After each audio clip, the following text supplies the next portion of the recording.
We just had the biggest MasterDuel update yet.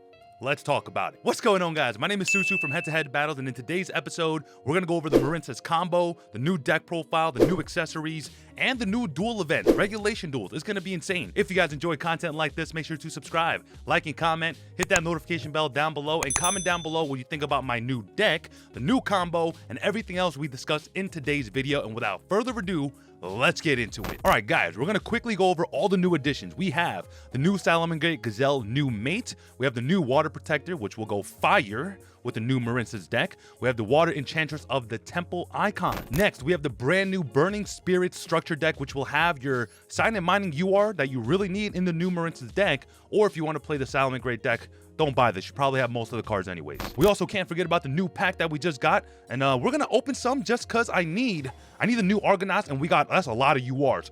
That's that YouTuber luck right there. Let's open it pack by pack and see how we do. In the first pack, we have anything crazy? A Citadel Well that we absolutely do not need. Next, we have another SR pack that will have hopefully something nice. Hopefully something, nope, literally, didn't it say that had an SR in it? This is kind of a scam. Next, we have literally nothing. Okay, we're gonna end up having to buy everything for our new Marincess deck, because although I did build it over at twitch.tv/HeadtoHeadBattles, we are still missing some new cards that you can only pull from these packs. So hopefully the UR train doesn't go too far, because we don't have that many UR materials. Okay, literally useless. Literally useless. Not a single UR yet. First UR pack. Please have 4 URs and be everything that I need. For the love of Christ, have mercy on my poor soul. This is a scam. This is a scam. This is actually a scam. All right, next we have to go like different octaves every time. Okay, we have not opened a single Marincess card that we actually need. And I still need the Sign and Mining because I don't have Sign and Minings, okay? Oh God, comment down below if these pack openings have ever hurt your soul like they're hurting me now. We have an upgraded pack. Please be something decent. Oh my God. Okay, Spring Girl, I need that. Don't need that one. Oh, I needed that. Okay, look, yo, not bad. I mean, at least we got some of the SRs out the way.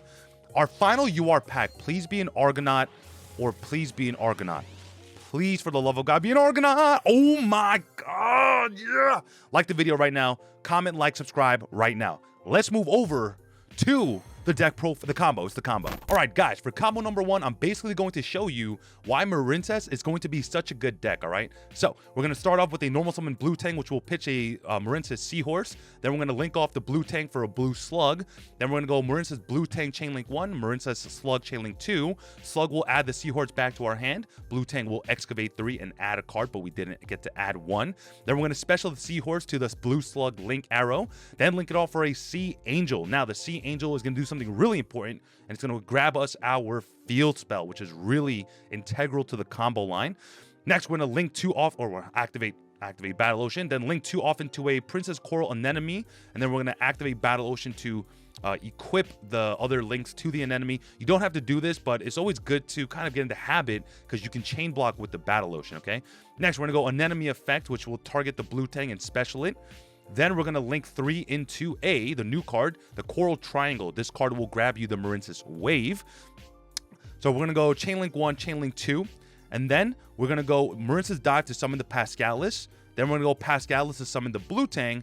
Then go into a Bahamut Shark. Go into a Totally Awesome.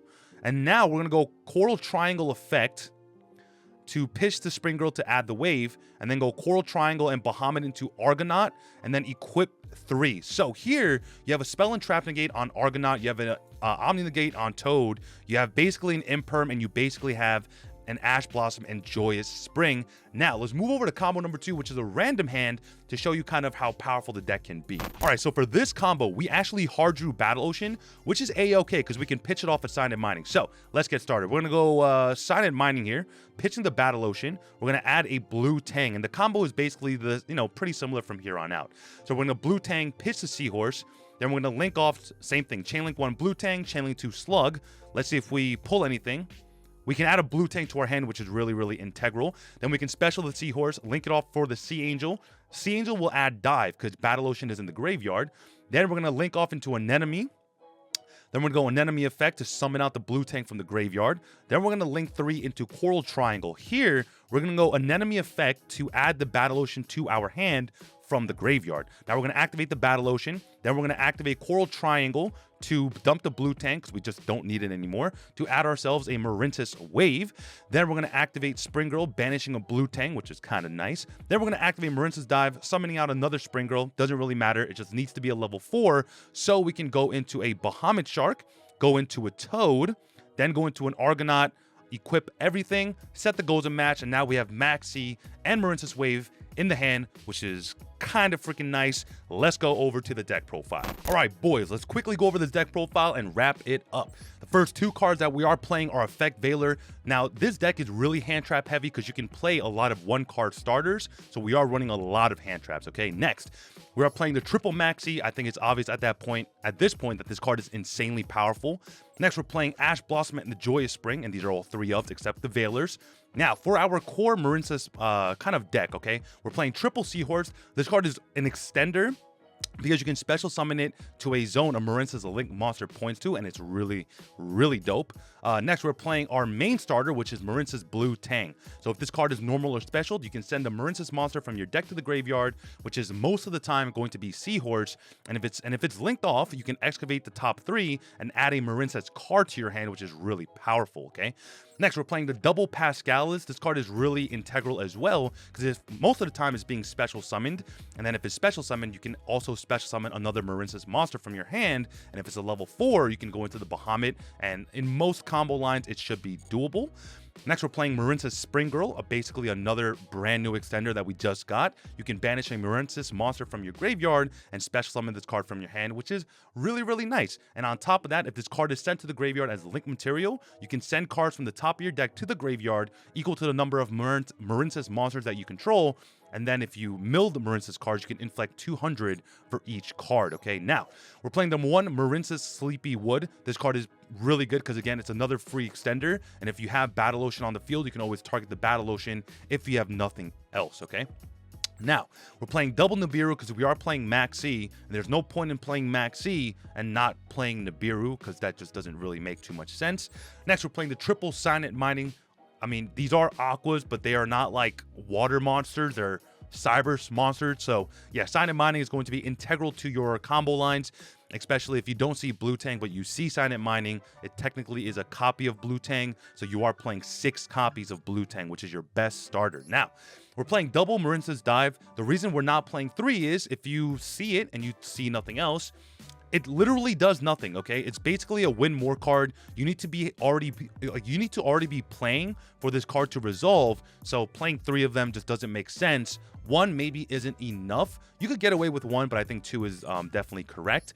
Next, we're playing the 1 Marincess Battle Ocean, which is probably one of the best cards in the deck, and the deck won't function without it. So you are only playing 1, so it's really susceptible to like Cosmic Cyclone and evenly matched, but still, I don't know. It feels bad playing more than 1. Next, we're playing double Call by the Grave because, again, we don't want to get Ash Blossomed or Veilered or Maxied because we are going to be doing a lot of summoning.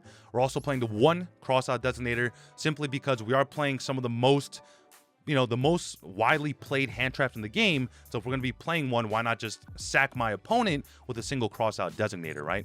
Next, we're playing Forbidden Droplet. Now, Droplet is really good in this deck because you can Droplet and send the equipped monsters to the graveyard, and you don't have to use any resources from your hand, which is really, really powerful. So Droplet is almost super integral to this deck, so make sure you guys have Droplets crafted and in this deck. Next, we're playing triple Infinite Impermanence. Again, we are playing 13 hand traps simply because it's basically we have 1-card starters, and they're just too good. Next, we're playing the 1 Marincess Wave, now searchable off of Coral Triangle. This card is really good because if you control a Marincess Link 3 or higher, which we will, you can activate this from your hand. It says, target 1 face-up monster your opponent controls, negate that face-up monster's effect until the end of this turn, which is basically really nice. And then if you control a Link 2 or higher Marincess monster, all face-up monsters you currently control are unaffected by your opponent's card effects until the end of the turn. And then if you control a Link 3 higher, you can activate it from your hand, which is insanely powerful, okay? Next, for our spice, we are playing the double Gozen match. We only play one attribute, which is water. The only time it kind of hurts us is if, you know, we want to get into access code, but, you know, you can OTK without it very easily. Okay, now, for our extra deck, we are playing the one totally awesome because you can make it off of the one Bahamut Shark. Now, you don't have to play Bahamut and Toad, but because you can make it so often, there's almost no reason not to play it. Next, we're playing the one number 4 Stealth Kraken. If you brick really bad, but you can get 2 4s on the field, you can make the Stealth Kraken and then flip over Gozen and pretty much win the game. But if you have 2 4s on the field, you can probably go full combo anyways. So this is kind of a tech choice if you get hand trapped to Oblivion, but you can still make the Stealth Kraken and you have Gozen on, you know, in your hand. Okay. Next, we're playing the double Marincess Blue Slug. Our extra deck is extremely tight, but just keep that in mind. There aren't many variations to the extra deck that you can play. Next, we're playing the double Marincess Sea Angel, which again grabs us our Battle Ocean or the Dive if we already have it. Next, we're playing double Coral Anemone. We're playing 2 of everything because, you know, if we can't, you know, kill our opponent by him just scooping to the board, you know, we have to kind of do the combo line all over again. Next, we're playing the one Splash Mage, which will get us into a Transcode Talker, which will get us into a Access Code Talker, okay? For the easy OTK, you can technically pop 2 and punch for 53, but Argonaut can already punch for 46, so, you know. That's probably the most easiest flex spots in your extra deck. Next, we're playing the one Marincess Marbled Rock. You rarely go into it, but still, you know, probably need it in the extra deck. Next, we got the Marincess Coral Triangle. Now, this card is really cool because, one, it adds you Marincess Wave, but also, if only your opponent controls a monster, you can banish this card from your graveyard and special summon water link monsters from your graveyard whose combined link rating equals exactly 3. So most of the time, you can add a Sea Angel or a Blue Slug plus a Crystal Anemone, which is really, really nice. And finally, we're playing our new boss monster, Boss Mommy, the Marincess Aqua Argonaut. This card is insanely good because, one, with Battle Ocean and 3 equipped, it has 4,600 attack. And on top of that, during your opponent's turn, when a spell or trap card is or effect is activated on the field, you can special summon one of your Marincess monsters equipped to this card. And if you do, negate that activated effect. And also, once per turn, you can target 1 water monster you control and 1 card your opponent controls and return them to the hand. So if they have a boss monster that is like non-destructible, you can use this effect to return it back into the extra deck. All right, boys, that does it for me today. If you got any value out of this video, make sure to subscribe, like, and comment, and hit that notification bell, and comment down below if you agree or disagree with the deck, the combos, or anything that I talked about in today's video. I'm also going to be live streaming today at 7:30 p.m. EST over at twitch.tv/HeadtoHead battles, grinding with this deck. So make sure you guys are there, and I freaking love you guys, man. Anyways, I've taken up way too much of your time already. My name is Susu from HeadtoHead Battles, signing out.